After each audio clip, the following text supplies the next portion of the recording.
നമ്മളൊരു കൂൺ മസാലയാണ് ഉണ്ടാക്കണ. ഈ കൂൺ നമുക്ക് ബൗളിലേക്ക് ഇട്ട് കൊടുക്കാം. നല്ല രീതിയിൽ വാഷ് ചെയ്തെടുക്കാം. നമുക്ക് കൂൺ വാഷ് ചെയ്യുമ്പോഴത്തേക്ക് അല്പം വിനീഗർ ഉപ്പൊക്കെ ഇട്ട് നല്ല രീതിയിൽ വാഷ് ചെയ്യണം കേട്ടോ. നീറ്റായിട്ട് വാഷ് ചെയ്തെടുത്തുകൊണ്ട് വരാം. എല്ലാം നീറ്റായിട്ട് വാഷ് ചെയ്ത് രണ്ടായിട്ട് കട്ട് ചെയ്തിട്ടുണ്ട്. മഞ്ഞൾ ചേർത്ത് കൊടുക്കാം, മുളക് പൊടി ചേർത്ത് കൊടുക്കാം, ഉപ്പ് കുറച്ച് മതി. മീറ്റ് മസാല ഉണ്ടെങ്കിൽ ചേർത്ത് കൊടുക്കണം, അല്ലെങ്കിൽ ഗരം മസാല ചേർത്ത് കൊടുക്കാം. ഇഞ്ചി വെളുത്തുള്ളി പേസ്റ്റ്, പുളിയില്ലാത്ത തൈരാണ്. ഇതെല്ലാം കൂടെ നമുക്ക് മിക്സ് ചെയ്യാം. എല്ലാം കൂടെ മിക്സ് ചെയ്ത് മാറ്റി വയ്ക്കാം. അപ്പൊ ഇനി നമുക്കൊരു മസാല റെഡിയാക്കാം. പാത്രം ചൂടാവട്ടെ, നമുക്ക് ഓയിൽ ഒഴിച്ചു കൊടുക്കാം. എണ്ണ ചൂടായിട്ടുണ്ട്. കുറച്ച് ചേർക്കുന്നുള്ളൂ. ഒരു ചെറിയ കഷ്ണം ഇഞ്ചി, വെളുത്തുള്ളി കുറച്ചധികം ചേർത്തോളൂ. ചെറുതായിട്ട് തന്നെ 2 സവാള. ഇതെല്ലാം കൂടെ ഒന്ന് നല്ല രീതിയിൽ വഴറ്റി കൊടുക്കാം. സവാള ചുമന്ന് വന്നിട്ടുണ്ട്. ഇതിലേക്ക് നമുക്ക് 2 3 പച്ചമുളക് ചെറുതായിട്ട് അരിഞ്ഞതും കൂടെ ചേർത്ത് കൊടുക്കാം. 2 മീഡിയം ടൊമാറ്റോ ചെറുതായിട്ട് കട്ട് ചെയ്തതും കൂടെ ചേർത്ത് കൊടുക്കാം. കുറച്ച് ഉപ്പും കൂടെ ആഡ് ചെയ്യാം. തക്കാളി എല്ലാം നല്ല സോഫ്റ്റ് ആയി തുടങ്ങിയിട്ടുണ്ട്. നല്ല രീതിയിൽ വഴറ്റി കൊടുക്കണം കേട്ടോ.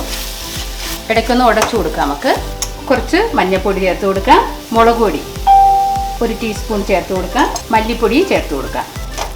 നല്ല രീതിയിൽ മിക്സ് ചെയ്ത് കൊടുക്കാം.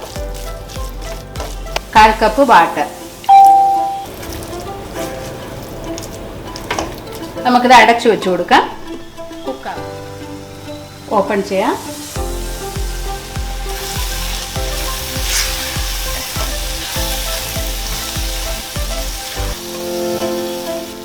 ഇതിലേക്ക് നമുക്ക് മഷ്റൂം ചേർത്ത് കൊടുക്കാം.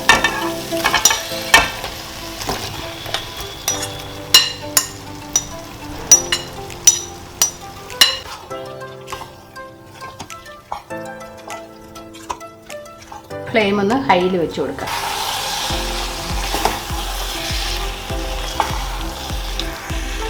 ഈ കൂണിലുണ്ടല്ലോ വെള്ളമുണ്ട്, വെള്ളത്തിൽ നമുക്കിത് കുക്ക് ചെയ്തെടുക്കാം. കറിയിലേക്ക് ഇട്ട് കൊടുക്കാം. ജസ്റ്റ് ഒന്ന് അടച്ചു വെച്ച് കുക്ക് ചെയ്യാം. ഓപ്പൺ ചെയ്യാം.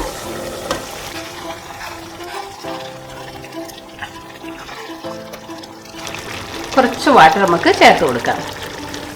ഉപ്പ് ആവശ്യത്തിന് ഉപ്പ് ചേർത്ത് കൊടുക്കാം. ഇനി നമുക്കിത് അടച്ചു കൊടുക്കാം. കണ്ടോ, എണ്ണയെല്ലാം മുകളിൽ തെളിഞ്ഞ് വന്നിട്ടുണ്ട്. അപ്പോൾ നമ്മുടെ കൂൺ കറി ഇവിടെ റെഡി ആയിട്ടുണ്ട്. ഇത് ചപ്പാത്തി, പൂരി, റൈസ് എല്ലാത്തിനും ഇത് നല്ലതാണ് കേട്ടോ. ജസ്റ്റ് നമ്മൾ ചേർക്കുന്നത് കസ്തൂരി മേത്തി, നമ്മുടെ ഉലുവയില ഉണക്കി പൊടിച്ചത്.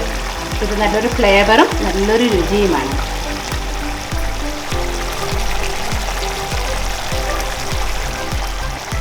അടിപൊളി ടേസ്റ്റിൽ ഒരു വെജിറ്റേറിയൻ മസാലക്കറിയാണ്. നിങ്ങൾക്കെല്ലാം ഇഷ്ടപ്പെടുന്നതാണ്. ഒരുപാട് ഇന്നമാതിരി ഉണ്ടാക്കി നോക്കണം കേട്ടോ. ഫ്ലെയിം ഓഫ് ചെയ്ത് കൊടുക്കാം.